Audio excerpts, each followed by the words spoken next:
Hello, आज हम debt instrument के बारे में पढ़ेंगे। देखो, डेट जो होता है वो दो तरीके का है, या तो शॉर्ट टर्म डेट होगा या फिर लॉन्ग टर्म डेट होगा। तो शॉर्ट टर्म डेट यानी कि अगर कंपनी को कोई उधार मिल रहा है और उन्हें 1 साल से अंदर ही उसे पे बैक करना है, तो उसको शॉर्ट टर्म डेट कहते हैं। और इसमें मनी मार्केट इसको मनी मार्केट के अंदर ही आता है। और लॉन्ग टर्म डेट का मतलब है कि मीडियम टर्म या लॉन्ग टर्म, जिसमें 1 साल से ज़्यादा का जो पे बैक पीरियड होता है इसका, उसको लॉन्ग टर्म कहते हैं। तो मनी मार्केट यहाँ पर डेट मार्केट से रिलेशन रखता है। तो शॉर्ट टर्म डेट की जैसे बात करें तो शॉर्ट टर्म डेट में वो सारे इंस्ट्रूमेंट आएंगे जिसकी वैलिडिटी जो होती है लेस देन 1 ईयर होती है। तो इसमें मनी मार्केट के अंदर ये सब आता है। और डेट मार्केट को हम ये भी कह सकते हैं कि एक फ़िक्स्ड इनकम मार्केट है, क्योंकि यहाँ पर जब भी आप पैसा लगाते हैं तो यहाँ पर आपको फिक्स इनकम मिलता है, जो कि इंटरेस्ट रेट होता है, फिक्स इंटरेस्ट रेट आपको मिलता है। तो डेट मार्केट में ऑब्लिगेशन रहता है इंटरेस्ट का, और एक फाइनाइट पीरियड तक ही डेट मार्केट में आप पैसा लगा सकते हैं। तो इनकी मैच्योरिटी हो जाती है 5 साल बाद या 1 साल बाद या 10 साल बाद इनके पैसे आपको वापस मिल जाते हैं, और साथ साथ इंटरेस्ट भी इनका फिक्स्ड रहता है। तो but no dilution of control. Debt issue करके कंपनी की जो कंट्रोल है वो डाइल्यूट नहीं होती। ओनरशिप उनको और लोगों को नहीं देनी पड़ती, जो कि इक्विटी में होता है। इक्विटी ज़्यादा इशू करके हमारा डाइल्यूशन ऑफ कंट्रोल हो जाता है। और यहाँ पर डेट इशू करने में ज़्यादा कोई कंप्लायंस, ज़्यादा कोई फॉर्मेलिटीज़ भी पूरी नहीं करनी पड़ती। इसी के साथ साथ जब भी कंपनी का लिक्विडेशन होता है, वाइंडिंग अप होती है कंपनी, तो सबसे पहले डेट इन्वेस्टर का ही पैसा दिया जाता है। ओके। तो अगर हम बात करें कि making choice between debt and equity capital, जब भी कंपनी को चॉइस करनी पड़े, जब भी उन्हें फंड रेज करना है, तो वो डेट में जाएँ या इक्विटी में जाएँ, तो डिपेंड करता है कि एबिलिटी टू पे इंटरेस्ट। अगर उनके पास सफिशिएंट कैश फ्लो अवेलेबल रहता है कि वो डेट का, क्योंकि इंटरेस्ट पे करना है उन्हें रेगुलर इंटरवल पे, अगर उनकी एबिलिटी है पे इंटरेस्ट, तो उन्हें डेट पे जाना चाहिए। वैसी willingness to dilute the ownership of capital, अगर वो नहीं चाहते कि अपनी ओनरशिप जो है उनकी वो डाइल्यूट हो, तो उन्हें डेट में जाना चाहिए। अगर वो उनको इससे कोई प्रॉब्लम नहीं है डाइल्यूशन में, तो उन्हें इक्विटी प्रेफर करना चाहिए। Available to give collateral as a security, यहाँ पर सिक्योरिटी हमें गिरवी रखवानी पड़ती है। तो अगर उनके पास सफिशिएंट सिक्योरिटी है तो वो डेट ले सकते हैं, उनके पास सिक्योरिटी नहीं है तो वो इक्विटी प्रेफर करेंगे। फिर है time period for which capital is required. अगर उन्हें जो पैसा है वो लंबे समय तक चाहिए तो वो इक्विटी को प्रेफर करते हैं, लेकिन अगर शॉर्ट पीरियड में वो पैसे को चुका सकते हैं तो डेट प्रेफर करेंगे। ओके। तो बेसिक कंसेप्ट, अगर डेट कैपिटल की बात करो तो डेट में हमारा प्रिंसिपल आता है। प्रिंसिपल यानी कि वो अमाउंट जिसको हमने एज अ लोन लिया है। कूपन मतलब इंटरेस्ट पेमेंट, जो हम इंटरेस्ट देंगे। और मैच्योरिटी का मतलब होता है मैच्योरिटी पीरियड, चाहे वो डेट 1 साल का है, 5 साल का है, 10 साल का है। ओके। अब हम बात करेंगे डेट इंस्ट्रूमेंट्स के बारे में। तो कौन कौन से इंस्ट्रूमेंट होते हैं? एक होता है शॉर्ट टर्म डेट और एक होता है हमारा लॉन्ग टर्म डेट। तो शॉर्ट टर्म डेट में जो गवर्नमेंट इशू करती है, जब गवर्नमेंट को उधार लेना पड़ता है तो गवर्नमेंट कैसे उधार मांगती है लोगों से? तो पहला है ट्रेजरी बिल्स के माध्यम से, और दूसरा है कैश मैनेजमेंट बिल्स के माध्यम से। अब इनको डिटेल में हम आगे पढ़ेंगे। वैसे ही अगर कंपनी को डेट लेना है शॉर्ट टर्म, तो उनके पास बहुत सारे तरीके हैं। सर्टिफिकेट ऑफ डिपॉजिट वो इशू कर सकती है, कमर्शियल बिल वो इशू कर सकती है, इंटर कॉर्पोरेट डिपॉजिट वो इशू कर सकती है, कमर्शियल पेपर्स वो इशू कर सकती है, कॉल मनी, CBLO, ये सब कॉर्पोरेट्स के द्वारा इशू करे जाते हैं जब भी उन्हें पैसा चाहिए। और भी यहाँ पर सोर्स है, जैसे repo rate, reserve repo rate, जो कि RBI के इंस्ट्रूमेंट्स होते हैं। अच्छा, अब हम बात करते हैं लॉन्ग टर्म डेट। अगर गवर्नमेंट्स या फिर कंपनीज़ को लॉन्ग टर्म के लिए पैसा चाहिए, तो गवर्नमेंट बेसिकली बॉन्ड्स इशू करती है, और कंपनीज जो होती है बॉन्ड्स इशू करती है, उनको कंपनीज में डिबेंचर के नाम से जाना जाता है। ओके। इसके बाद है debt instrument issued by government. तो जो गवर्नमेंट डेट इंस्ट्रूमेंट इशू करती है, तो देखिए जो गवर्नमेंट का जो डेट होता है ना, वो हमेशा रिस्क फ्री माना जाता है, क्योंकि गवर्नमेंट कभी भी पैसे आपके लेके भाग नहीं जाएगी। तो गवर्नमेंट के अगर डेट कभी भी आते हैं तो लोग ज़्यादातर गवर्नमेंट के डेट में पैसा लगाते हैं अपना, क्योंकि वो रिस्क फ्री होते हैं।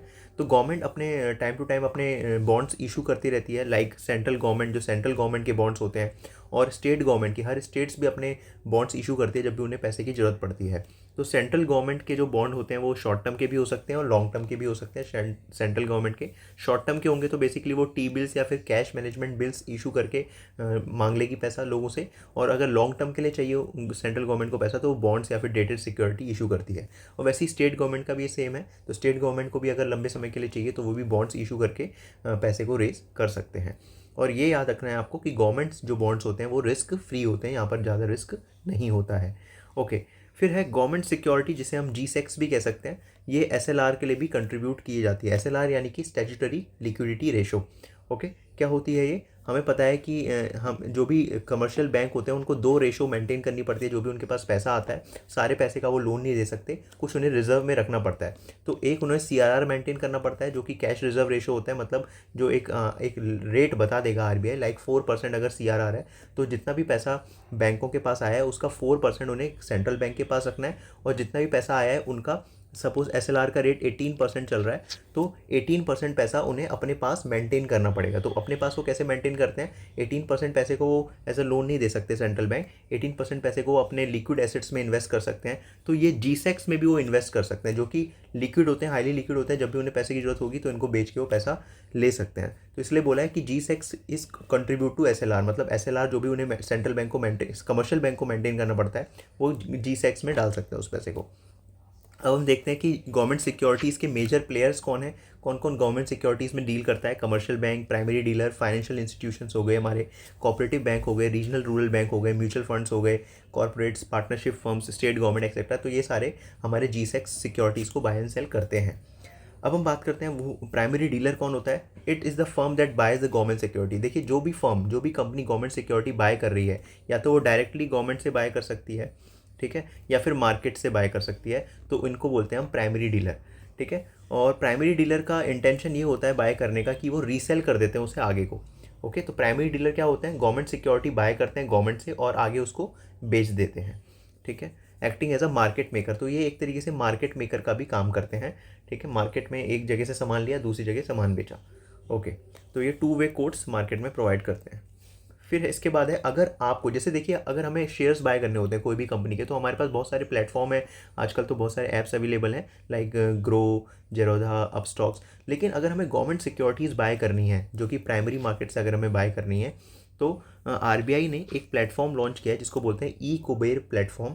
तो यहाँ पर कोई भी कंपनी को अगर गवर्नमेंट सिक्योरिटी अपनी वो इशू करती है, कोई भी कंपनी अगर अपनी सिक्योरिटीज़ इशू कर रही है या फिर गवर्नमेंट अपने सिक्योरिटीज़ इशू कर रही है, तो RBI को वो कहती है, RBI ने एक ई-कुबेर प्लेटफॉर्म बना रखा है, वहाँ पर अपने वो ऑक्शन करती है सिक्योरिटीज़ का। तो गवर्नमेंट सिक्योरिटीज़ जो होते हैं इनको लिस्ट होना ज़रूरी है, जब भी वो इशू होते हैं उसके बाद इन्हें लिस्ट होना ज़रूरी है। Over 90% of trading of debt market is accounted by the GSECs। तो जितनी भी गवर्नमेंट सिक्योरिटीज़ हैं वो डेट मार्केट में हमारी इशू होती हैं। तो डेट मार्केट मतलब कहाँ पर, किस प्लेटफॉर्म में आपको जाना पड़ेगा, ई-कुबेर के प्लेटफॉर्म में। इक्विटी शेयर परचेस करने हैं तो आपको ग्रो के प्लेटफॉर्म में जाना पड़ेगा या स्टॉक्स के प्लेटफॉर्म में जाना पड़ेगा। वैसे अगर आपको डेट के इशू खरीदने बेचने हैं तो ई-कुबेर के प्लेटफॉर्म में आप जा सकते हैं।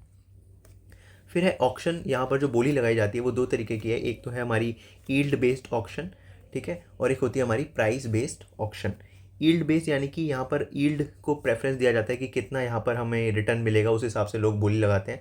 और प्राइस बेस्ड ऑप्शन में यहाँ पर मल्टीपल प्राइस बताए जाते हैं। इन्वेस्टर जो होते हैं वो मैक्सिमम प्राइस को प्रेफरेंस देते हैं कि इतने प्राइस आपको मिले जाएंगे या दिए जाएंगे, इतने प्राइस में बॉन्ड मिल रहा है, ये होता है। फिर इसके बाद हम बात करते हैं रिटेल इन्वेस्टर्स कौन है। देखिए, हमने शेयर्स में भी बात करी थी, इक्विटी में, कि रिटेल इन्वेस्टर वो होते हैं जो कि 2 लाख से कम के शेयर को बाय सेल करते हैं। ओके, यहाँ पर रिटेल इन्वेस्टर्स के लिए प्रोविज़न बनाए कि जब भी कोई कंपनी इशू करेगी तो 5%, मैक्सिमम 5% जो होने चाहिए वो कैसे होने चाहिए, नॉन कॉम्पिटिटिव बिडिंग के द्वारा होने चाहिए। तो मिनिमम बिडिंग जो होगी एक रिटेल इन्वेस्टर के द्वारा वो 10,000 की होनी चाहिए। ओके, तो एक अगर कोई GSECs में गवर्नमेंट सिक्योरिटी में पैसा इन्वेस्ट करना चाहता है, बिडिंग करना चाहता है, तो वो यहाँ पर 10,000 का, रिटेल इन्वेस्टर को लिमिट दे रखी है, वो 10,000 का पैसा इन्वेस्ट कर, 10,000 की बिडिंग लगाएगा वो, और मैक्सिमम अमाउंट उसके लिए है यहाँ पर 2 करोड़ का। ओके, अब हम बात करते हैं कि गवर्नमेंट सिक्योरिटीज़ कब ट्रेड की जाती है सेकेंडरी मार्केट में। तो इनकी जो मार्केट होती है सुबह 9 से 5 बजे तक खुलती है, याद रखना, मंडे टू फ्राइडे इनकी मार्केट चलती है। ओके, तो यहाँ पर एक सिस्टम है जहाँ पर इनकी ट्रेडिंग चलती है, उस सिस्टम को बोलते हैं हम NDSOM system, negotiated dealing system over order matching, या फिर ऑनलाइन ट्रेडिंग। तो इसी सिस्टम से आप गवर्नमेंट सिक्योरिटी को क्या करते हैं, बाइंग एंड सेलिंग करते हैं। तो ये RBI ने इंट्रोड्यूस किया था 2005 में। तो सेलर और बायर यहाँ पर ही अपने ऑर्डर देते हैं, और NDSOM को भी CCIL जो है हमारी क्लियरिंग कॉर्पोरेशन ऑफ इंडिया, उसके बिहाफ में यहाँ पर हमारे सारे क्लियरिंग होते हैं। जो भी बायर होता है, बायर का पैसा, बायर से पैसा लिया जाता है और सेलर को दिया जाता है, और सेलर से बॉन्ड्स लिए जाते हैं और बायर को दिए जाते हैं। तो इस तरीके से CCIL भी इसे मेंटेन करता है, जिस तरीके से शेयर्स को भी CCIL मेंटेन करते हैं। और ओनली सिलेक्टेड फाइनेंशियल इंस्टीट्यूशन जैसे कमर्शियल बैंक्स, प्राइमरी डीलर और इंश्योरेंस, इन्हीं का एक्सेस होता है इस सिस्टम पर। मतलब अगर आपको बॉन्ड्स लेने तो इन्हीं के थ्रू आप इनके बॉन्ड्स ले सकते हो, या फिर डिबेंचर्स ले सकते हो, या फिर डेट इंस्ट्रूमेंट में डाल सकते हैं। तो other parties can access through the custodians. तो अदर पार्टीज जैसे हम जैसे लोगों को अगर जाना है डेट लेने, तो हमें कस्टोडियंस के पास जाना पड़ेगा। वहाँ पर हमें अपना एक गिल्ट अकाउंट, जैसे शेयर में हमें डीमेट अकाउंट बनाना पड़ता है, यहाँ पर हमें अपना गिल्ट अकाउंट GILT अकाउंट बनाना पड़ता है। ओके, CCIL की फुल फॉर्म क्या है? Central corporation of India limited, जो कि एक इंटरमीडियरी की तरह काम करता है बायर और सेलर के बीच में। ठीक है, इस प्रोसेस को नोवेशन भी कहते हैं। ठीक है, तो बायर और सेलर को मिलाने का काम कौन कर रहा है? CCIL कर रहा है। तो इस प्रोसेस को हम क्या कहेंगे? नोवेशन। ओके, तो यहाँ पर अलग अलग तरीके की ट्रेडिंग चलती है, जैसे over the counter. Over the counter मतलब डायरेक्ट डीलिंग अगर हो रही है। ओके, डायरेक्ट डील को ओवर द काउंटर कहते हैं। वैसे इसमें बहुत सारे वर्डिंग्स हैं, जैसे NDSOM वेब, मतलब इसमें ऑनलाइन वेब वर्जन है ये NDSOM का। ठीक है, और जब अब तो आप ऑनलाइन बैठ के भी बाइंग एंड सेलिंग कर सकते हैं गवर्नमेंट सिक्योरिटी की। तो ये RBI ने 2012 में लॉन्च किया था। स्टॉक एक्सचेंज की अगर हम बात करें तो सेबी के द्वारा एडवाइस किया गया है कि जितने भी स्टॉक एक्सचेंज हैं, जैसे NSE या BSE, तो इनको एक डेडिकेटेड डेट सेगमेंट अपने ट्रेडिंग प्लेटफॉर्म में बनाना पड़ेगा। जैसे इक्विटी का एक अलग सेगमेंट होता है, वैसे डेट का भी एक अपना सेगमेंट होना चाहिए। ओके, इसके बाद हम बात करते हैं कि प्राइमरी मार्केट और सेकेंडरी मार्केट में सेटलमेंट पीरियड क्या चलता है। सेटलमेंट पीरियड यानी कि जब आप कोई भी डेट या शेयर इशू पर लेते हैं तो वो कितने दिन में सेटल हो जाएगा। बेचेंगे तो कितने दिन में सेटल हो जाएगा, खरीदेंगे तो यहाँ पर T+1 बेसिस चलता है। ओके, अब तो शेयर्स में भी T+1 बेसिस आ गया, ट्रेडिंग +1 एक्स्ट्रा दिन। ओके, चाहे वो आप प्राइमरी मार्केट में लें चाहे वो आप सेकेंडरी मार्केट में लें, तो ये T+1 बेसिस पे यहाँ पर इसका सेटलमेंट हो जाता है। ओके, इसके बाद है how government security held by the user. तो गवर्नमेंट सिक्योरिटी को भी यूज़र कैसे अपने पास रखता है? या तो वो फिजिकल फॉर्म में रख सकता है या फिर डीमेट फॉर्म में वो अपने पास रख सकता है। ठीक है, डीमेट फॉर्म। ओके, इसके लिए उसे गिल्ट अकाउंट हमने बताया था कि उसे बनाना पड़ता है, तो उसका वो डीमेट अकाउंट, डीमेट फॉर्म में वो शेयर एक तरीके से उसके पास आ जाता है। तो direct access with the NDSOM। तो डीमेट फॉर्म से क्या होता है? उसका डायरेक्ट एक्सेस होता है NDSOM के साथ। ओके, NDSOM मैंने अभी यहाँ पर आपको पीछे उसकी फुल फॉर्म बताई थी। NDSOM क्या होता है? Negotiated dealing system, order matching या फिर ऑनलाइन ट्रेडिंग। ये ऑनलाइन ट्रेडिंग का एक प्लेटफॉर्म है NDSOM। तो जब आप डीमेट अकाउंट या डीमेट अकाउंट बनाते हैं तो NDSOM के साथ आपका लिंक हो जाता है, वहाँ से ही आप खरीदते बेचते हैं अपने अकाउंट से। ओके, तो अदर पार्टीज़ को यहाँ पर गिल्ट अकाउंट खोलना पड़ता है। जिसका डीमेट नहीं होता उसे गिल्ट अकाउंट से भी वो खरीद बेच सकता है।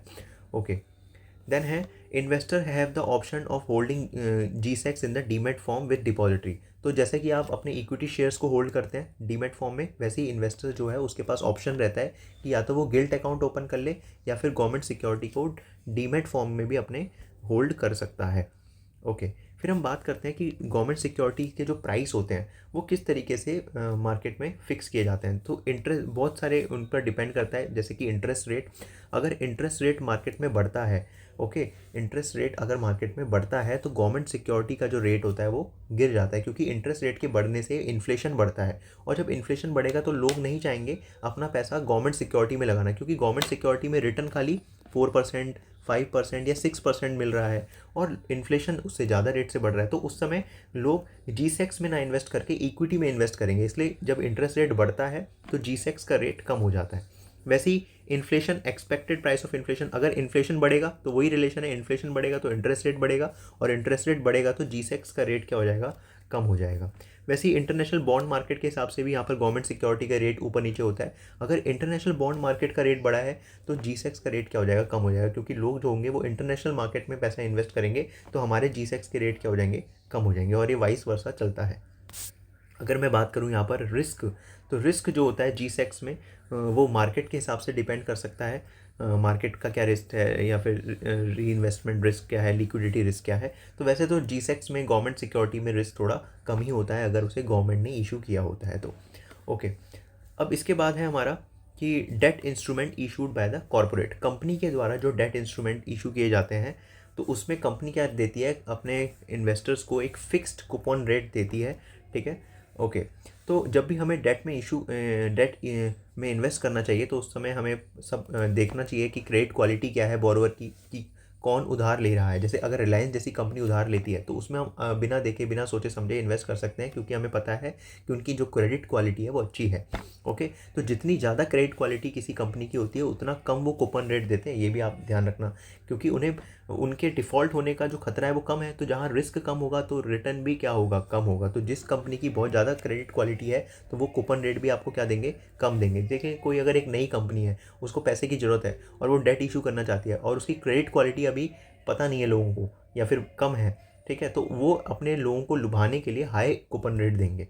ओके, तो rate offered by the G-secs, if the G-secs rate is 8%, corporate have to go higher. देखिए अगर गवर्नमेंट के सिक्योरिटीज़ के रेट ही 8% दिए जा रहे हैं तो कोई भी अगर प्राइवेट कंपनी है तो उसको 8% से ज़्यादा देना पड़ेगा अपना कूपन रेट। क्यों? क्योंकि लोग तभी उसके पैसे में इन्वेस्ट करेंगे जब उसे गवर्नमेंट से ज़्यादा मिलेगा, क्योंकि गवर्नमेंट में इन्वेस्ट करके तो उन्हें 8% मिल ही रहा है और उन्हें ये भी पता है कि गवर्नमेंट तो एक तरीके से रिस्क फ्री है, तो कोई बंदा ऐसा क्यों जाएगा कि जो 8% से कम दे रहा है और जहाँ उसे रिस्क भी उठाना पड़े। इसलिए अगर गवर्नमेंट के सिक्योरिटी के जो रेट है 8% है तो किसी कंपनी को 8% से ज़्यादा ही उन्हें कूपन रेट देना पड़ेगा और अपने इन्वेस्टर्स को अट्रैक्ट करने के लिए। ओके, आई होप यहाँ तक आपको क्लियर हो गया होगा। देखिए अब हम बात करते हैं मनी मार्केट सिक्योरिटीज़ की, जो कि शॉर्ट टर्म डेट इंस्ट्रूमेंट्स की हम बात कर रहे हैं। तो अभी जो हमने पीछे डिस्कस किया था शुरू में कि कौन कौन से शॉर्ट टर्म डेट इंस्ट्रूमेंट्स हो सकते हैं, जैसे ट्रेजरी बिल्स, कमर्शियल पेपर, तो उनको अब हम ब्रीफ में एक्सप्लेन करने वाले हैं। तो पहला जो हमारा, और ये बहुत इंपॉर्टेंट टॉपिक है, यहाँ से पेपर में हमेशा क्वेश्चन देखने को मिलते हैं। तो कौन कौन से मनी मार्केट इंस्ट्रूमेंट है, तो पहले हम शॉर्ट टर्म डेट इंस्ट्रूमेंट की बात कर रहे हैं, मतलब इसमें जो पे बैक पीरियड होगा वो 1 साल से अंदर का ही होगा। ओके, तो फर्स्ट है ट्रेजरी बिल्स। तो अभी पहले वो पढ़ रहे हैं जो कि गवर्नमेंट इशू करती है। अगर गवर्नमेंट को पैसे की ज़रूरत है तो गवर्नमेंट किस तरीके से इशू, क्या इंस्ट्रूमेंट्स इशू करती है और पब्लिक से पैसा लेती है, तो पहला है वो ट्रेजरी बिल्स। तो ट्रेजरी बिल जो होता है वो आरबीआई इशू करती है गवर्नमेंट के बिहाफ में। गवर्नमेंट को पैसा चाहिए तो गवर्नमेंट किसको बोलेगी, आरबीआई को, कि भैया ट्रेजरी बिल इशू कर दो, मेरे को ट्रेजरी बिल चाहिए मार्केट से पैसा लेने के लिए। तो ट्रेजरी बिल इशू करती है RBI on behalf of government. तो इस बिल के थ्रू गवर्नमेंट जो होती है वो इनेबल हो जाती है शॉर्ट टर्म बोरोइंग्स करने के। तो ये जब बिल बना के आरबीआई बना के गवर्नमेंट को देता है तो ये बिल गवर्नमेंट सोल्ड करती है बैंकों को या फिर पब्लिक को, और बिल देके उनको क्या मिल जाता है, वहाँ से पैसा मिल जाता है। बेसिकली ये निगोशिएबल इंस्ट्रूमेंट है, फ्रीली ट्रांसफरेबल है। जिसके पास भी ये बिल है वो दूसरे किसी भी बंदे को ये बिल दे सकता है, और जिसके पास भी वो बिल आ जाएगा उस बिल का होल्डर हो जाएगा और उस बिल के बदले वो पैसा ले सकता है। जनरली ट्रेजरी बिल जो होते हैं वो डिस्काउंट पे इशू किए जाते हैं, यानी कि इसे जीरो कूपन बॉन्ड भी हम कहते हैं। जीरो कूपन बॉन्ड का मतलब क्या होता है, सपोज़ कोई 100 रुपये का बॉन्ड है, उसको जो गवर्नमेंट है वो 90 रुपये में इशू कर रही है, मतलब 90 रुपये लेके पब्लिक से 100 रुपये वाला बॉन्ड दे रही है, और जब उसकी मैच्योरिटी हो जाएगी तो गवर्नमेंट उसे कितने पैसे वापस करेगी, 100 रुपये। तो बीच का जो डिफरेंस होगा वो किसी भी इन्वेस्टर का क्या होगा, इनकम होगा। तो इसलिए इसको बोलते हैं जीरो कूपन बॉन्ड। तो यहाँ पर कोई कूपन इंटरेस्ट मिलता नहीं है, बल्कि जो गवर्नमेंट होती है वो पहले ही उसे डिस्काउंट में इशू करती है और आगे उसको फुल पेमेंट उसकी पूरे जो उसकी फेस वैल्यू होती है उस पर करती है। ओके, इसलिए ट्रेजरी बिल को बोला गया है जीरो कूपन बॉन्ड। ओके, तो इनकी मैच्योरिटी पीरियड क्या होती है, मैच्योरिटी पीरियड ये आपको ध्यान से याद करनी है। इसकी मैच्योरिटी पीरियड है 91 डेज, 91 का डबल 182 डेज, और 182 का डबल है 364 डेज। तो इस पीरियड तक की मैच्योरिटी इनकी होती है, या तो 91 डेज में मैच्योर हो जाएगा, या 182 में, या फिर 364 में। अब हम बात करते हैं ट्रेजरी बिल के भी ना दो टाइप होते हैं, एक होता है ऑन टैप और एक होता है एडहॉक। ऑन टैप का मतलब क्या होता है, जिसको हम ऑर्डिनरी ट्रेजरी बिल भी कहते हैं। ये जो रेगुलर ट्रेजरी बिल, जो भी नॉर्मल ट्रेजरी बिल है, उसको ऑर्डिनरी ट्रेजरी बिल कहा जाता है। ये जब भी गवर्नमेंट को पैसे की कमी होती है तब ये ट्रेजरी बिल वो गवर्नमेंट इशू करती है। और दूसरा एडहॉक जो ट्रेजरी बिल होती है, ये गवर्नमेंट तब इशू करती है जब उन्हें अपने कैश रिजर्व को पूरा करना होता है, उन्हें अपने कैश रिजर्व को बढ़ाना होता है, तो उसके लिए government ad hoc treasury bill issue करती है। ओके, इसके बाद है ऑक्शन टी बिल्स। जब भी ट्रेजरी बिल गवर्नमेंट इशू करती है तो इसका भी ऑक्शन वो रखती है, ठीक है। और इनका भी जो सेटलमेंट बेसिस होता है वो T+1 सेटलमेंट होता है। और अगर आपको ये ट्रेजरी बिल को खरीदना बेचना है तो ई कुबेर के प्लेटफॉर्म से आप खरीद बेच सकते हो। अब हम बात करते हैं इनके फीचर्स के। ट्रेजरी बिल का फीचर क्या होता है, मिनिमम अमाउंट जो इसमें है वो 10,000 रुपये, और उसके मल्टीपल में ही आप यहाँ पर इन्वेस्ट कर सकते हैं। प्रीवियस ये जो अमाउंट था वो 25,000 और उसके मल्टीपल का था। अच्छा, ट्रेजरी बिल की खासियत ये भी है कि हाईली सेफ है, क्योंकि गवर्नमेंट इशू कर रही है, हाईली लिक्विड है, मार्केट में आप इजीली बेच सकते हो इन्हें। अगर आपके पास कोई भी बिल है और आपको पैसे की इमरजेंसी नीड है तो आप इसको बेच सकते हैं। दूसरा एलिजिबल, ये भी एलिजिबल है फॉर SLR। बैंक इसको ले सकते हैं और अपने SLR को मेंटेन करने के लिए इसमें इन्वेस्ट कर सकते हैं पैसा। Okay, give lower rate of interest. अब क्योंकि गवर्नमेंट इसे इशू कर रही है, रिस्क यहाँ पर कम है, इसलिए इंटरेस्ट रेट भी यहाँ पर थोड़ा क्या मिलता है, कम मिलता है। और ये याद आपको रखना है इंपॉर्टेंट कि ये 10,000 और उसके मल्टीपल में ही इशू होते हैं। अगर किसी को पैसा लगाना है तो वो 10,000 रुपये लगा सकता है इसमें, या 20,000, फिर 30,000, 40,000, वो किसी इसके बीच में नहीं लगा सकता, 15,000 रुपये नहीं लगा सकता, इसके मल्टीपल में उसे लगाने पड़ेंगे। ओके, इसके बाद है कैश मैनेजमेंट बिल। देखिए कैश मैनेजमेंट बिल भी एक तरीके से ट्रेजरी बिल है, लेकिन जो ट्रेजरी बिल 91 डेज से कम के अंदर ही क्या हो जाएगा, मैच्योर हो जाएगा, उसको बोलते हैं हम कैश मैनेजमेंट बिल। तो जब भी गवर्नमेंट का जो कैश फ्लो होता है वो उसमें मिसमैच हो जाता है, टेम्प्रेरी मिसमैच, उस मिसमैच को पूरा करने के लिए गवर्नमेंट जब भी शॉर्ट पीरियड के लिए, बहुत ही शॉर्टर पीरियड 91 डेज से कम, यानी कि 3 महीने के अंदर ही गवर्नमेंट पैसे वापस कर देगी, तो इसको हम बोलते हैं कैश मैनेजमेंट बिल। और 91 डेज से जो ज़्यादा, 91 डेज या फिर 182 डेज या फिर 364 डेज, तो वो हमारा होता है ट्रेजरी बिल। ओके, तो ये गवर्नमेंट के थे। अब हम बात करेंगे शॉर्ट टर्म डेट इंस्ट्रूमेंट जो कि कॉर्पोरेट के हैं, कंपनीज़ के। जब कंपनीज़ को पैसे की ज़रूरत होती है तो वो क्या इशू करते हैं, कौन कौन से इंस्ट्रूमेंट इशू करते हैं। तो पहला है सर्टिफिकेट ऑफ डिपॉजिट। तो ये कौन करते हैं, बेसिकली ये कमर्शियल बैंक्स करते हैं। देखिए जब टाइट लिक्विडिटी हो जाती है, टाइट लिक्विडिटी यानी कि ऐसी सिचुएशन अराइज हो गई है मार्केट में कमर्शियल बैंक के पास कि उनके पास पैसे तो बहुत कम आ रहे हैं, लोग बहुत कम डिपॉजिट कर रहे हैं उनके बैंक में, लेकिन लोन लेने वाले लोग बहुत ज़्यादा आ रहे हैं। ठीक है, यानी कि डिमांड जो है मनी की वो ज़्यादा है, ठीक है, और सप्लाई जो मनी की है वो कम है। तो इस केस को बोलते हैं टाइट लिक्विडिटी। मतलब यहाँ पर कमर्शियल बैंक के पास पैसे तो कम आ रहे हैं लेकिन लोग डिमांड पैसे को ज़्यादा कर रहे हैं। तो इस केस में क्या होता है, कमर्शियल बैंक के पास शॉर्टेज हो जाएगी कैश की। ओके, अब लोग अगर लोन लेने आएंगे और कमर्शियल बैंक बोलेंगे हमारे पास तो लोन लेने के पैसे ही नहीं है, तो इससे तो उनकी जो एक वो होगी, क्या कहते हैं, उनकी जो हम कह सकते हैं कि उनकी जो पोजीशन है वो बेकार हो जाएगी। लोग बोलेंगे अरे इनके पास तो पैसे ही नहीं होते लोन लेने के। ठीक है, तो वो ऐसा नहीं करना चाहते, तो इस केस में क्या करते हैं, वो मार्केट से पैसा उधार ले लेते हैं। ठीक है, तो जब उधार लेते हैं तो वो इसको सर्टिफिकेट ऑफ डिपॉजिट्स इशू करके उधार लेते हैं। तो एक तरीके से फिक्स डिपॉजिट की तरह होता है, ये भी एक निगोशिएबल इंस्ट्रूमेंट है, इसको भी आप फ्रीली ट्रांसफ़र कर सकते हैं। Okay, it is like the issued by the bank against the deposit by the companies and institution. तो वो बड़ी बड़ी कंपनीज और इंस्टीट्यूशन से बोलते हैं कि आप हमारे सर्टिफिकेट ऑफ डिपॉजिट खरीद लो। ठीक है, और इससे क्या होता है, कंपनीज और इंस्टीट्यूशन उनके सर्टिफिकेट ऑफ डिपॉजिट खरीद लेते हैं और कंपनीज को वहाँ और कमर्शियल बैंक को वहाँ से कंपनी से क्या मिल जाता है, पैसा मिल जाता है। Okay, it is only issued when the bank need money. तो ये बैंक तभी इशू करते हैं जब उनको मनी की नीड होती है, और ये भी इशू होते हैं डिस्काउंट में। अब देखिए इसमें मिनिमम अमाउंट कितना है, 5 लाख, और उसके मल्टीपल में ही ये इशू किए जाते हैं। और किसको इशू किए जाते हैं, all the resident in India can invest. इसका मैच्योरिटी पीरियड 7 डेज से लेके 1 साल तक का रहता है, और ये लोन में कोलेट्रल के रूप में यूज़ नहीं हो सकते। इसको हम डीमेट फॉर्म में इशू कर सकते हैं, और इसका जो सेटलमेंट पीरियड है वो T+1 बेसिस का चलता है। इसके बाद हम अगर बात करें कमर्शियल पेपर की, तो कमर्शियल पेपर जो है वो इशूड इन इंडिया इन 1990। तो सबसे पहले कमर्शियल पेपर 1990 में इशू किए गए थे, जो कि एक अनसिक्योर्ड प्रोमिसरी नोट है issued by the public and private companies. Public और प्राइवेट कंपनीज कमर्शियल पेपर को इशू करती है, इशूड बाय द कंपनी। अच्छा, जिस कंपनी की गुड रेपुटेशन होती है, जिस कंपनी की क्रेडिट वर्दीनेस अच्छी है, तो वही कमर्शियल पेपर से पैसा रेस करती है। इसको भी डिस्काउंट में रेस किया जाता है। Generally, fund raised through the commercial paper are used to meet the flotation cost. It is also known as the bridge financing. अब देखिए जो बड़ी बड़ी कंपनीज होती हैं उनको अगर पैसे की कभी तंगी पड़ गई है, उन्हें पैसा चाहिए, तो वो लोगों से पैसे को लेती है शॉर्ट टर्म के लिए। और तो किस किस इंस्ट्रूमेंट को इशू करके लेती है, वो कमर्शियल पेपर को। तो यहाँ पर वही कंपनी लोन ले सकती है मार्केट से, वही कंपनी पैसा जुगाड़ कर सकती है पब्लिक से, जिसकी क्रेडिट वर्दीनेस अच्छी होगी, जिसकी रेपुटेशन अच्छी होगी, तभी तो लोग उसको पैसा देंगे ना शॉर्ट टर्म के लिए।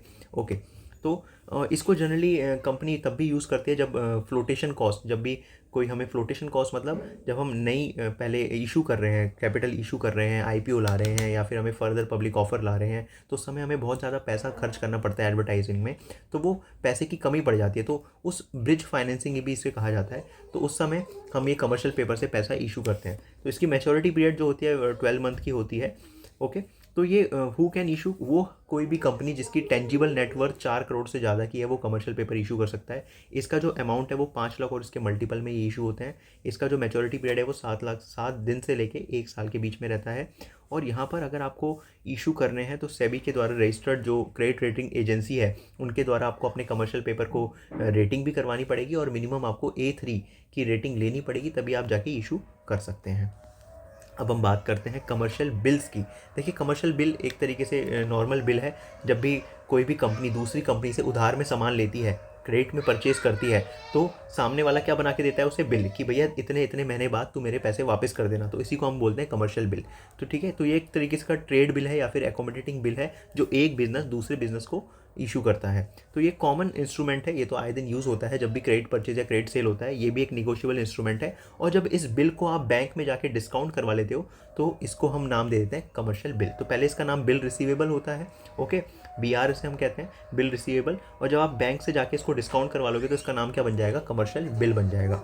इसकी maturity period normal 30 days, 60 days या फिर 90 डेज़ की होती है। बिल रिसीवेबल के बारे में आपने क्लास 11th में भी पढ़ा होगा। जब आप क्रेडिट में सेल या परचेज करते थे तो सामने वाला जो आपका क्रेडिटर होता था वो बिल रिसीवेबल बना के देता था, आपको कहता था कि आप 30 दिन बाद या 60 दिन बाद या 90 दिन बाद मुझे पैसे वापस कर देना, ओके।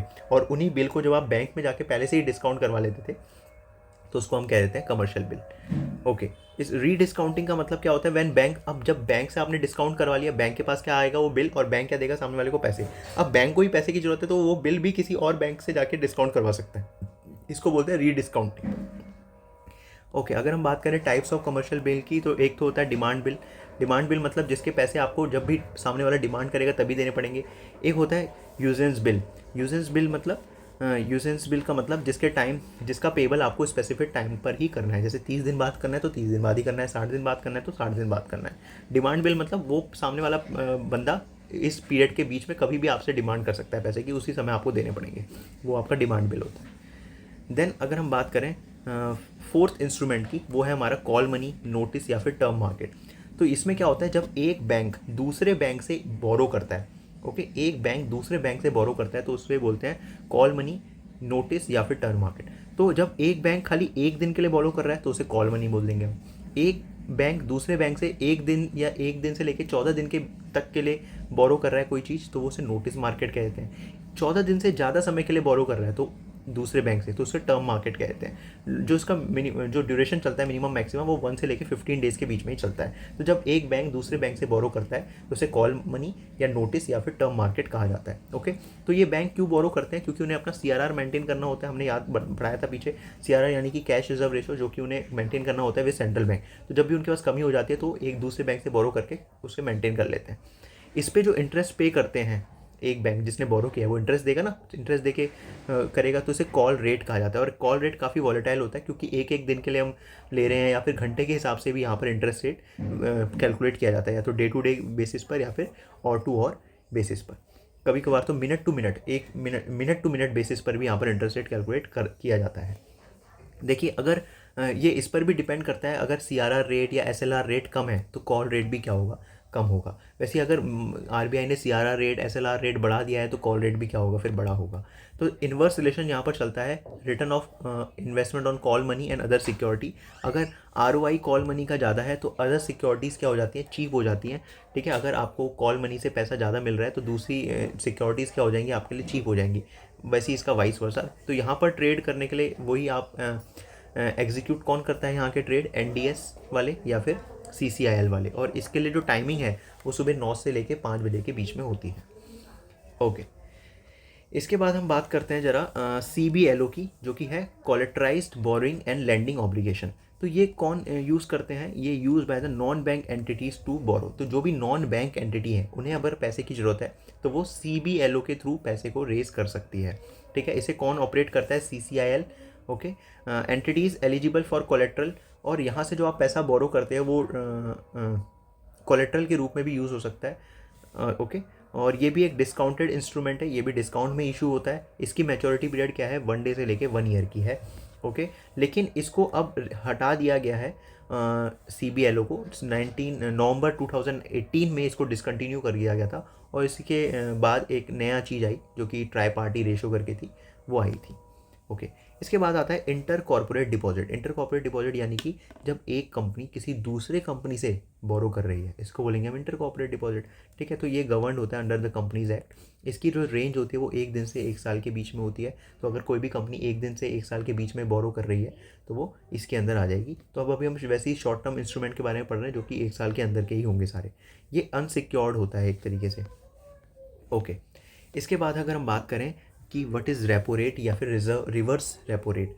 रेपो रेट का फुल फॉर्म क्या है, रीपर्चेज ऑप्शन, ठीक है। रेपो रेट क्या है, होता है एक मनी मार्केट इंस्ट्रूमेंट है जिसके through which enables the collateralize system short term borrowing through sale and purchase operation in the debt instrument. तो रेपो रेट मतलब वो रेट जिसमें एक कमर्शियल बैंक जो होता है सेंट्रल बैंक से क्या करता है, पैसे को रेस करता है जब भी सेंट्रल बैंक को पैसे की कमर्शियल बैंक को पैसे की ज़रूरत होती है, तो जिस रेट में वो सेंट्रल बैंक से लेता है उसको रेपो रेट कहते हैं। तो जब वो लोन ले रहा होता है तो उसको सामने वाले बैंक को अपने जो सिक्योरिटीज़ है उसे जमा भी कराने पड़ते हैं। तो use by the RBI and bank to maintain the daily and short term liquidity. तो आरबीआई और बैंक इसको यूज़ करते हैं। तो repo rate is instrument by for borrowing funds by selling security with an agreement to repurchase the security on a mutually agreed date at the agreed price which include the interest of the funds borrowed. देखिए मैं एक example से यहाँ पर समझाता हूँ कि जैसे कि सपोज़ ये है एबीसी बैंक, ओके, और ये है आरबीआई। अब एबीसी बैंक को पैसा चाहिए तो एबीसी बैंक आरबीआई से क्या करेगा, पैसा लेगा। तो आरबीआई वाला इसको पैसा दे रहा है, मनी दे रहा है, ओके। तो और जिस रेट में देगा उसको रेपो रेट कहते हैं। अब देखिए जब आरबीआई से ये मनी लेता है तो ये अपने सिक्योरिटीज़ आरबीआई को सेल करता है, ठीक है। अपने सिक्योरिटीज़ आरबीआई को क्या करता है, सेल करता है। सिक्योरिटीज़ कुछ भी हो सकते हैं, गवर्नमेंट सिक्योरिटी, कोई भी जो इसके पास पड़े हैं वो आरबीआई को देता है, तभी आरबीआई इसको क्या देगा, मनी देगा। और ये कहता है कि देखो भैया जो मैंने अभी आपको इस सिक्योरिटी सेल करी है ना, इस सिक्योरिटी को जब मैं आपके पैसे वापस करूँगा तो आपसे वापस इसे परचेज कर लूँगा। अब ये मनी वापस दे रहा है, ठीक है, तो आरबीआई से वापस अपनी सिक्योरिटी क्या कर देगा, परचेज कर लेगा। इसलिए रेपो रेट का फुल फॉर्म होता है repurchase option, okay, repurchase option. तो इस तरीके से इस पूरा सिस्टम चलता है, ओके। वैसे ही इसी का उल्टा होता है reverse repo. Reverse repo rate में क्या होता है, जब कमर्शियल बैंक के पास बहुत ज़्यादा पैसा आ जाता है, ठीक है, और वो चाहते हैं कि कुछ पैसा आरबीआई पर अपना रख दें, तो जब आरबीआई के पास वो अपना पैसा रखते हैं तो आरबीआई से कुछ इंटरेस्ट वो कमा लेते हैं, तो इसको बोलते हैं रिवर्स रेपो। इसमें क्या होता है, वो आरबीआई को अपने पैसा देंगे तो आरबीआई उनको क्या देगा, अपना कुछ सिक्योरिटीज़ देगा। और जब आरबीआई के पास पैसे वापस आएंगे तो अपने जो सिक्योरिटीज़ उन्हें दी थी वो उन्हें वापस परचेज कर लेंगे कमर्शियल बैंक से। तो reverse repo rate mean instrument for the lending funds by the purchasing security with an agreement to sell the security on the mutually agreed future date, ठीक है ना। तो इसमें यहाँ पर उल्टा होता है, एक तरीके से उल्टा आप समझ लीजिए, ओके। तो यहाँ पर मैंने वही डायग्राम बनाया जो पीछे मैंने आपको बना के दिखाया था। तो रेपो रेट में हमने देखा बैंक ए बोरोवर है, बैंक बी लेंडर है, ठीक है। लेंडर यानी कि यहाँ पर हम बात करते हैं कि जो हमारा आरबीआई है वो दे रहा है। तो जब भी आरबीआई पैसा देगा इस ए बैंक को, तो ए बैंक क्या करेगा, अपने गवर्नमेंट सिक्योरिटी जो भी गवर्नमेंट बॉन्ड है वो आरबीआई को दे देगा। और जब ए बैंक पैसा वापस करेगा तो वापस उन्हें बैंक ए उनसे परचेज कर लेगा जो उन्होंने उनको दी थी, ठीक है। तो ये जो भी ट्रांजैक्शन होती है वो एनडीएस मेंटेन करता है, निगोशिएट डीलिंग सिस्टम, जो कि मैनेज बाय सीसीआईएल है, जो कि हम पढ़ चुके हैं पीछे, ठीक है। तो रेपो रेट का इस्तेमाल कब करता है आरबीआई, लिक्विडिटी को मेंटेन करने में। जैसे हाल ही में आरबीआई ने देखा कि लिक्विडिटी बहुत ज़्यादा हो गई है, इन्फ्लेशन बहुत ज़्यादा हो गया है, तो रेपो रेट फिर बढ़ाया है 6.5%। करंट जो रेपो रेट वो चल रहा है। तो जब भी लिक्विडिटी को मेंटेन करना होता है रेपो रेट बढ़ाया जाता है, ओके।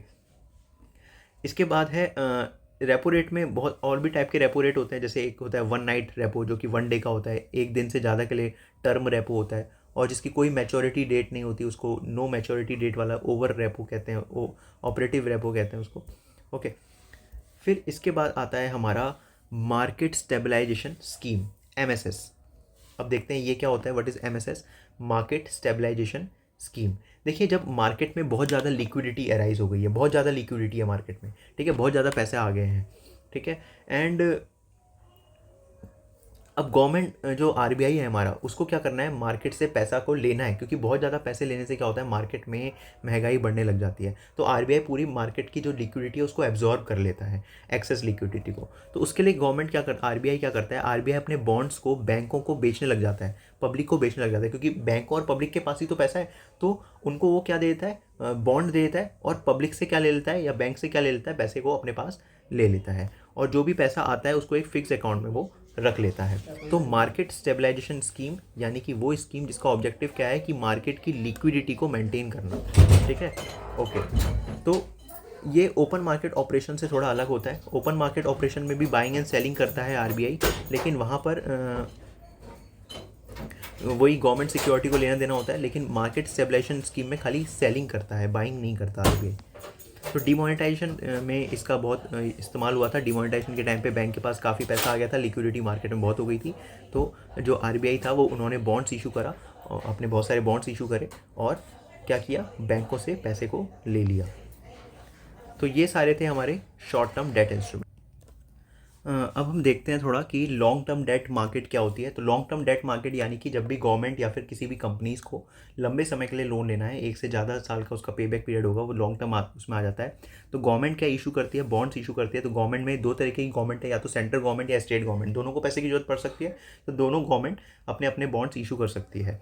ओके, तो यहाँ पर जब भी गवर्नमेंट अपने सिक्योरिटीज़ इशू करती है तो वो बताती है वो कितना कूपन रेट देगी, कौन कंपनी इशू कर रही है, कौन सी गवर्नमेंट इशू कर रही है, उसकी मैच्योरिटी डेट क्या होगी, कितना मिनिमम इन्वेस्टमेंट अमाउंट चाहिए पर्टिकुलर इन्वेस्टर से।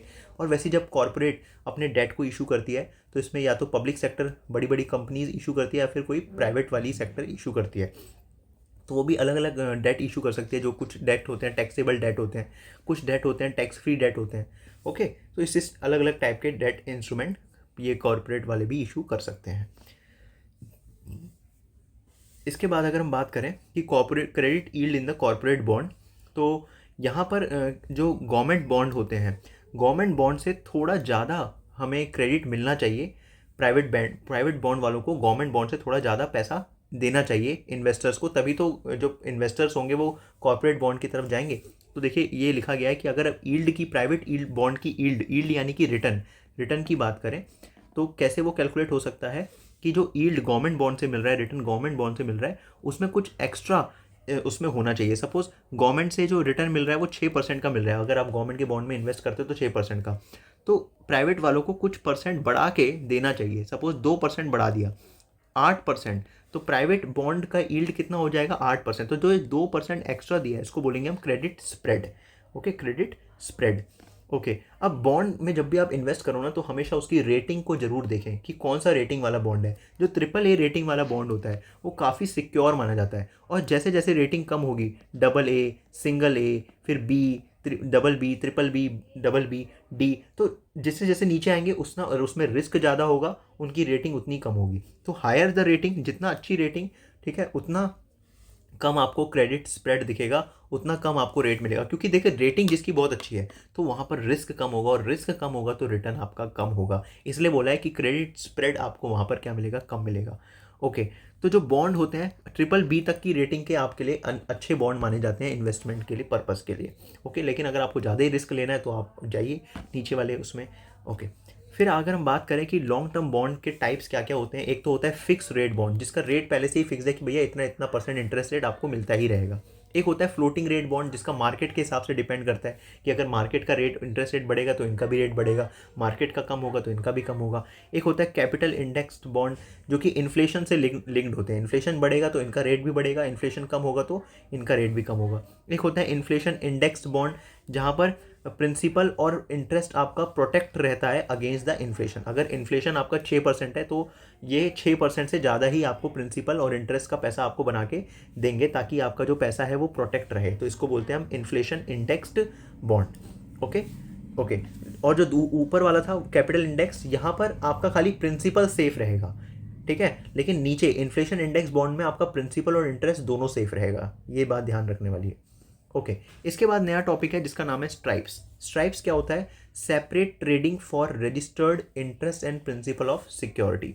ये क्या होता है, it is the process of striping a conventional coupon bearing security into number of zero coupon security which can entered separately. तो आपको बस इतना सा याद रखना है कि स्ट्राइप्स एक वो प्रोसेस है जहाँ पर आप जो आपके पुराने कन्वेंशनल मतलब पुराना तरीका जो था बॉन्ड का, उसको आप जीरो कूपन बॉन्ड में ट्रेड कर सकते हैं, सेपरेटली ट्रेड कर सकते हैं। आज के समय में आप हर बॉन्ड में सेपरेटली ट्रेड कर सकते हैं, तो इस प्रोसेस को आप कह सकते हैं नॉर्मली ये स्ट्राइप्स प्रोसेस है। ओके, और एक यहाँ पर एक क्वेश्चन है, जैसे कि 10 ईयर्स का सेमी एनुअल बॉन्ड है जिसका कूपन रेट 10% है, फेस वैल्यू इसकी 1000 है, 21 पेमेंट इसकी स्प्लिट होगी, 21 पेमेंट में आपको इसका पैसा वापस मिलेगा। Okay, they are also called bonds in the same coupon but varying maturity. Okay, तो अब इसका पैसा या तो आप 21 पेमेंट्स में ले लो, या फिर आप एक बार में इसका पैसा ले लो एट द लास्ट। तो आप दो तरीके से पैसा ले सकते हो, ठीक है। यस, तो पहले क्या होते थे, पहले एक ही बार में पैसा मिलता था। अब स्ट्रिप्स होने की मदद से क्या हो गया, हम अपने पैसे को स्प्लिट कर सकते हैं, बांट सकते हैं, हमें अलग अलग उसमें पैसा मिलेगा। अब they are also called bond with same coupon but varying maturity. तो यहाँ पर हमें क्या होगा, ये वाले बॉन्ड्स हो गए जिनका कूपन रेट तो सेम ही है लेकिन मैच्योरिटी डेट इनकी अलग अलग हो गई। अब कुछ और भी तरीके हैं जैसे हाइब्रिड इंस्ट्रूमेंट। हाइब्रिड इंस्ट्रूमेंट मतलब कुछ ऐसे डेट इंस्ट्रूमेंट होते हैं जिसको हम कन्वर्ट कर सकते हैं आगे जाके इक्विटी में। सपोज किसी कंपनी ने अपने डिवेंचर इशू करे थे और कंपनी कह रही है कि हम आपको ऑफर देते हैं कि जो भी आपने पैसा डिवेंचर में लगाया था आप उसको कन्वर्ट कर सकते हो अपने इक्विटी में, मतलब वो पैसा आपके इक्विटी शेयर में कन्वर्ट हो जाएगा। तो इसको बोलते हैं कन्वर्टिबल डिवेंचर, जो कि या तो पूरे फुली कन्वर्टिबल हो जाते हैं या पार्शली कन्वर्टिबल हो जाते हैं या ऑप्शनल कन्वर्टिबल, जितना आप बोलो उस हिसाब से होंगे। ओके, इसी के साथ साथ कुछ बॉन्ड्स होते हैं जो कि फॉरेन करेंसी कन्वर्टिबल बॉन्ड होते हैं। ओके, तो ये बॉन्ड इशू होते हैं in foreign countries, foreign currency में इशू होते हैं ये। अगर इंडियन कंपनी को किसी फॉरेन मार्केट के बॉन्ड में इन्वेस्ट करना है, इंडियन कंपनी को फॉरेन मार्केट के बॉन्ड में इन्वेस्ट करना है तो वो कर सकते हैं, ठीक है। लेकिन इसका रेगुलेशन कौन करता है, आरबीआई करता है। तो जब भी आप फॉरेन करेंसी के बॉन्ड में इन्वेस्ट करोगे तो आपको फॉरेन करेंसी में ही बॉन्ड को परचेज करना पड़ेगा, सही बात है। ओके, देन आपका आता है इशुएंस ऑफ डेट। तो डेट कहाँ से इशू होता है, कहाँ से रेज कर सकते हैं हम डेट, तो प्राइमरी मार्केट। जब भी नई पहली बार कंपनी डेट इशू करेगी तो प्राइमरी मार्केट से जाएगी, और जो ऑलरेडी डेट लिस्टेड सिक्योरिटी जिसका बाइंग एंड सेल चलता रहता है तो वो सेकेंडरी मार्केट से भी आप ले सकते हैं। ओके, तो आपको ये पता होना चाहिए। देन है पब्लिक इशू और प्राइवेट प्लेसमेंट। तो डेट का भी इस तरीके से होता है जैसे इक्विटी का होता था पब्लिक इशू। डेट अगर आपको इशू करना है तो मिनिमम कितना ले सकते हैं आप, 100 करोड़, तो 100 करोड़ या फिर उससे ज़्यादा। फिर सेल्फ प्रोस्पेक्टस 4 बार पॉसिबल होता है यहाँ पर सेल्फ प्रोस्पेक्टस। क्रेडिट रेटिंग आपको करवानी पड़ती है। मिनिमम सब्सक्रिप्शन, जो भी आप डेट से पैसा मंगा रहे हैं तो 75% तो आपको पैसा मिलना ही चाहिए। अगर 75% पैसा नहीं मिला तो 12 दिन के अंदर जितना ही पैसा मिला है उसको वापस करना पड़ेगा। डिबेंचर ट्रस्टी को भी आपको अपॉइंट करना पड़ता है यहाँ पर। अगर आप डिबेंचर्स इशू कर रहे हो तो डिबेंचर ट्रस्टी को आपको अपॉइंट करना पड़ता है, जो देखता है कि जितने भी डिबेंचर होल्डर हैं उनके राइट्स को सही से इस्तेमाल किया जा रहा है या नहीं किया जा रहा है, क्या उनके पैसे का मिसयूज़ तो नहीं हो रहा। वैसे अगर आप प्राइवेट प्लेसमेंट करके डेट से पैसा मंगाना चाहते हो तो प्राइवेट प्लेसमेंट 200 बंदों से ज़्यादा नहीं होना चाहिए और यहाँ पर लेस कंप्लायंस है। तो जिस तरीके से इक्विटी में भी प्राइवेट प्लेसमेंट होता था वैसे डेट में भी क्या होता है, प्राइवेट प्लेसमेंट होता है। तो ये प्राइमरी मार्केट की हमने बात कर ली। ओके, अब बात करते हैं रेगुलेट कौन करता है डेट मार्केट को। तो आरबीआई जो है वो रेगुलेट करता है यही मनी मार्केट यानी कि डेट मार्केट को, जिसमें गवर्नमेंट सिक्योरिटी आती हैं। और सेबी क्या करता है, इनकी सेटलमेंट देखता है, जो भी स्टॉक एक्सचेंज में इनकी सेटलमेंट चलती है वो देखता है। ये शॉर्ट टर्म की थी। अब लॉन्ग टर्म में बात करें तो लॉन्ग टर्म में जो डेट मार्केट को देखता है वो आरबीआई है, और लॉन्ग टर्म में जो डेट मार्केट को कॉर्पोरेट के, गवर्नमेंट के डेट मार्केट को लॉन्ग टर्म के लिए देखने वाला आरबीआई, और कॉर्पोरेट कंपनीज वगैरह के लिए, कंपनीज कमर्शियल बैंक के लिए वगैरह के लिए सेबी है। और ये जो प्रोसीजर और मैकेनिज्म जो भी होता है सेटलमेंट का स्टॉक एक्सचेंज में वो भी सेबी ही देखेगा। ओके, अब एक इंपॉर्टेंट टॉपिक है what is ways and means advance. देखिए, वेज एंड मीन्स एडवांस यानी कि जब भी सेंट्रल गवर्नमेंट या फिर स्टेट गवर्नमेंट को टेम्प्रेरी पैसे की रिक्वायरमेंट होती है, जो भी उनका बजट होता है ना वो मिसमैच कर रहा होता है, उनका रिसिप्ट साइड अपना जो पेमेंट साइड है उससे कम ज़्यादा हो रहा होता है, जो इस डिफरेंस को भरने के लिए उन्हें पैसा चाहिए। तो जब आरबीआई से वो क्या करते हैं, पैसा लेते हैं सेंट्रल गवर्नमेंट या स्टेट गवर्नमेंट, तो इसी को बोलते हैं वेज एंड मीन्स एडवांस। तो आरबीआई जो होता है देता है टेम्प्रेरी लोन की फैसिलिटी देता है सेंट्रल और स्टेट गवर्नमेंट को, क्योंकि वो गवर्नमेंट का क्या होता है, बैंकर होता है। हमने पढ़ा है गवर्नमेंट का बैंकर कौन है, आरबीआई है, तो आरबीआई के पास ही जाएंगे ना बैंक वाले लोन लेने, ठीक है। तो ये टेम्प्रेरी लोन की फैसिलिटी देता है, तो इस फैसिलिटी को बोलते हैं वेज एंड मीन्स एडवांस। तो meet the urgent needs of government, तो गवर्नमेंट की अर्जेंट नीड को मीट कर देता है। तो भी गवर्नमेंट के जब रिसिप्ट और पेमेंट में मिसमैच आ रहा होता है तब ये यहाँ से पैसा लेते हैं। फिर हमने एनडीएस बहुत पढ़ा अभी। एनडीएस यानी कि निगोशिएटेड डीलिंग सिस्टम, जो जहाँ पर हम इलेक्ट्रॉनिक बिडिंग कर सकते हैं, ऑक्शन कर सकते हैं, यहाँ पर हम अपनी ट्रांजैक्शन को रिपोर्ट कर सकते हैं, देख सकते हैं। इससे एक ट्रांसपेरेंसी मेंटेन रहती है कि कितने प्राइस में गवर्नमेंट सिक्योरिटी मिल रही है, कितने कौन अभी खरीद रहा है, कौन बेच रहा है। ओके, फिर सीसीआईएल हमने पढ़ा था जो कि क्लियरिंग कॉर्पोरेशन होता है, जो कि एक इंटरमीडिएरी की तरह काम करता है बायर और सेलर के बीच में। तो बायर जो भी बाय करता है वो सीसीआईएल से करता है, और सेलर जो भी सेल करता है वो सीसीआईएल को सेल करता है। ओके, तो ये सारी गवर्नमेंट सिक्योरिटी का क्लियरिंग कॉर्पोरेशन है सीसीआईएल। इसके बाद आता है लाइबोर एंड माइबोर। देखिए, ये भी एक इंपॉर्टेंट टॉपिक है। लाइबोर यानी कि होता है लंदन इंटरबैंक ऑफर्ड रेट, और माइबोर का मतलब होता है मुंबई इंटरबैंक ऑफर्ड रेट। जब भी बैंकों को आपस में परचेज करना है, जैसे इंडिया के बैंकों को अगर आपस में एक दूसरे से लोन लेना या देना है, ओके, तो वो माइबोर रेट पर लेंगे देंगे। तो ठीक है, जो एक रेट होता है माइबोर, माइबोर यानी कि मुंबई इंटरबैंक ऑफर्ड रेट। तो एक बेंचमार्क रेट है जिसमें मनी मार्केट इंस्ट्रूमेंट का जो इंडिया में डील होता है, ठीक है, ये calculated by NSC, national stock exchange को कैलकुलेट करता है। तो सपोज इंडिया का एसबीआई बैंक है, उसको इंडिया के आईसीआईसीआई बैंक से लोन लेना है, तो कितने रेट पे लोन लेगा, तो जो माइबोर का रेट चल रहा है उसी पर उसे लोन लेना पड़ेगा। वैसे अगर एसबीआई बैंक को यूएसए के किसी बैंक से लोन लेना है तो कितने रेट पर वो लोन लेगा, कितने रेट पर उसे लोन मिलेगा, अपनी मर्जी नहीं चलती, एक रेट फिक्स कर दिया जाता है, उस पर ही मिलता है। ठीक है, तो ये लाइबोर रेट पर चलेगा। तो लाइबोर ग्लोबल मार्केट में जितने भी बैंक हैं उनसे लोन लेने में इस्तेमाल होता है या लोन देने में इस्तेमाल होता है, और माइबोर इंडिया के अंदर जितने भी बैंक हैं उनसे लोन लेने देने में इस्तेमाल होता है। ठीक है, ओके। इसके बाद है कुछ और अलग अलग न्यू इंस्ट्रूमेंट, जैसे फ्लोटिंग रेट बॉन्ड, जो मैंने बताया था जिनका रेट ऊपर नीचे बढ़ता रहता है। ठीक है, ये माइबोर के हिसाब से फिक्स होता रहता है, माइबोर प्लस 0.5% ऊपर नीचे होता है, तो जितना ही माइबोर चलेगा उसमें 0.5 और ऐड कर लो। जीरो कूपन बॉन्ड मतलब जिसमें कोई इंटरेस्ट नहीं मिलता, ये बॉन्ड पहले ही डिस्काउंट में इशू हो जाते हैं। सपोज 100 रुपये का बॉन्ड था, गवर्नमेंट ने इसे इशू कर दिया 90 रुपये में, मतलब 90 रुपये लेके लोगों से गवर्नमेंट ने 100 रुपये वाला बॉन्ड दे दिया, और पेमेंट के समय कितने रुपये देंगे, 100 रुपये, तो जो इसका डिफरेंस होगा वही क्या होगा, हमारा इनकम होगा। ठीक है, इसलिए इसे जीरो कूपन बॉन्ड कहते हैं, कोई इंटरेस्ट नहीं मिलता लेकिन पहले ही डिस्काउंट में इशू हो जाते हैं। एक होते हैं डीप डिस्काउंट बॉन्ड, तो ये भी एक जीरो कूपन बॉन्ड की तरह होते हैं, लेकिन इनको मैच्योरिटी में बहुत ज़्यादा पैसा मिलता है। सपोज 100 रुपये वाला जो डिबेंचर है, बॉन्ड है, उसको 80 रुपये में कर रहा है, तो और ज़्यादा डीप डिस्काउंट है, और ज़्यादा डिस्काउंट मिला इसमें। ठीक है, कुछ होता है zero interest secured premium bond, the investors can convert this bond into equity, तो जहाँ पर हमें ऑप्शन मिलता है कि हम अपने बॉन्ड्स को इक्विटी में कन्वर्ट कर सकते हैं। ओके, डिस्काउंट पर, कुछ डिस्काउंट पर, उसको हम बोलते हैं zero interest secured premium convertible bond. Okay, फिर है zero interest fully convertible bond, जिसमें हम पूरे अपने डिबेंचर्स को या फिर बॉन्ड्स को किस में कन्वर्ट कर सकते हैं, उसमें सिक्योरिटीज़ में, उसको हम ये बोलेंगे।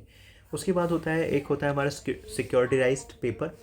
तो securitization is the process by which a company raises money by selling off its receivables. The receivable are sold off to catch rich investors by converting them into securities.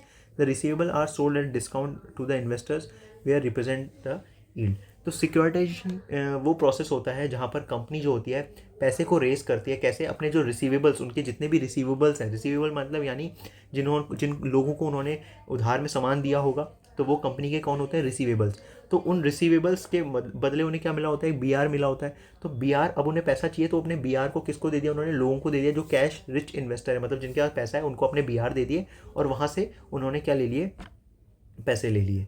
ठीक है, तो ये एक तरीके से सिक्योरिटाइज पेपर है। तो basically ये डिस्काउंट पे अपने रिसीवेबल्स को सोल्ड करते हैं, क्योंकि जब अर्जेंट में नीड पैसा चाहिए होता है तो डिस्काउंट में अपने इन्वेस्टर्स को ये देते हैं। ओके, इसके बाद हमने ये सब पढ़ा है। Bank rate, what is bank rate. Bank rate क्या होता है, देखिए जैसे रेपो रेट होता है वैसे ही एक बैंक रेट भी होता था पहले। ठीक है, रेपो रेट की तरह। तो बैंक रेट दो पर्पज़ के लिए यूज़ होता था, एक तो डिस्काउंट रेट और एक पेनल रेट। तो bank get the bill of exchange and commercial payable rediscount at the bank rate. तो अगर जिस भी रेट में अपने बिल ऑफ एक्सचेंज या फिर कमर्शियल पेपर को हमें री डिस्काउंट करवाना पड़ता था, तो उस रेट में उस समय बैंक रेट का रेट चलता था। एक होता है पैनल रेट, जब भी अगर बैंक अगर डिफ़ॉल्ट करता था, एसएलआर या सीआरआर वो मेंटेन नहीं कर पाता था, तो जो पेनल्टी पड़ती थी वो किस रेट पर पड़ती थी, यही बैंक रेट पर ही पड़ती थी। बैंक रेट प्लस 3% आप उसमें ऐड कर सकते हैं। तो ठीक है, ऐसे ये पेनल्टी। तो बैंक रेट एक अलग सा टॉपिक है, इसको आप रीड ऑनली कर लीजिए अभी। ओके, तो यहाँ तक ही हमारा क्या है, डेट इंस्ट्रूमेंट है, जो कि आज हमने देखा है।